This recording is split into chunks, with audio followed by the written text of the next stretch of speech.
And so one of the things that I want to focus on and make the point about is that you don't have to be on radio. Sloper no longer does quote-unquote radio. Instead, he's transitioned into doing a podcast. The reality is that podcasts are taking over because of the consumer. And so I have an article here, The Rising Popularity of Podcasts, Why Listeners Are Rediscovering Podcasts. It's for the same reason why people like DVRs. Because they can get the content that they like that only interests them, that's specific to what they want to know about, learn about, be entertained by, when they want it, at the time they want it, on demand. That's why people like the DVR. And this is why more and more people are discovering podcasts. And so the USA Today recently had an article titled, Remember Podcasting? It's Back and Booming. It goes on to state that Apple now has over 1 billion subscriptions for podcasts via iTunes. That's not counting Stitcher. That's not counting SoundCloud. Okay, there are more than 18,000 on Stitcher alone. Okay, podcasts, not subscribers. An estimated 39 million of Americans have listened to a podcast in the past month. But I think what's more telling is the fact about some of the demographics. And again, the medium is not as important as the content, as the message. And so if you have great content, if you have a great message, starting a podcast is every bit as effective as starting radio. So this is something that we're pushing all of the people that we're currently working with into as a content creator. Okay, podcast listeners are a highly sought after demographic for marketers, largely because it's composed of well-educated social sharers, which means more referrals, who want to find ways to get commercial-free media. People don't like ads. They don't like advertisements.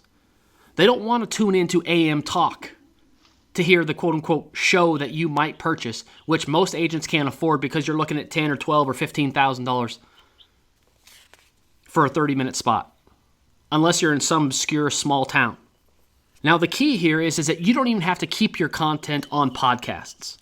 So if you think about what I do here, we have a podcast, but then also I cut it up into segments. Those become blog posts. They become content for other newsletters that I write. They become talking points for speeches that I give or interviews that I give.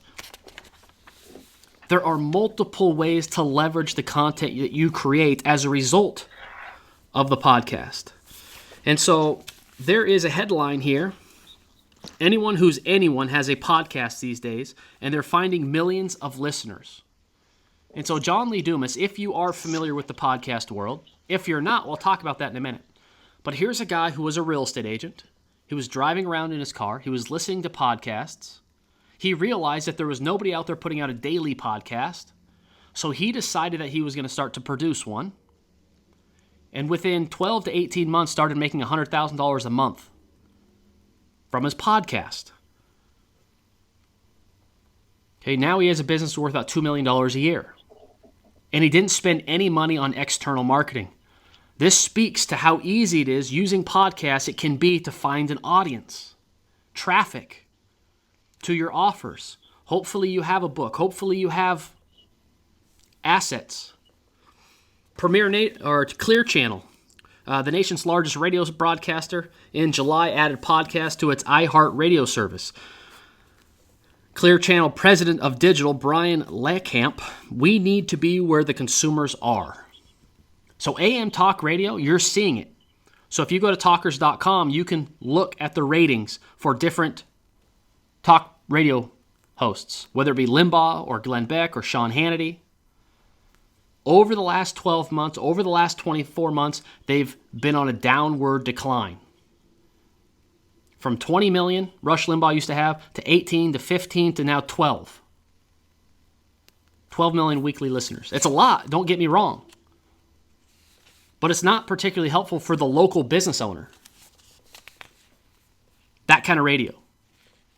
Because let's face it, Saturday, 9 o'clock, 10 o'clock, 11 o'clock, are you listening to AM radio? Who is?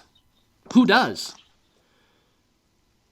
Most of these people who have those kind of shows, they beg their family and friends to call in so they have somebody to talk to. Hey Ryan, and I talk to a lot of agents, within my area, and like they're like, that's really cool that you have a radio show. It's really cool you have a podcast. Like how is that done? Like how difficult is it to do that? I mean, it's honestly simple, very very simple. The reality is that most people feel like they don't have something to say or something important to say, a message, right? And I actually want to let those people know that you're not the only one because I didn't really have anything to say in the beginning either, right? Well, it's a learned Um, skill.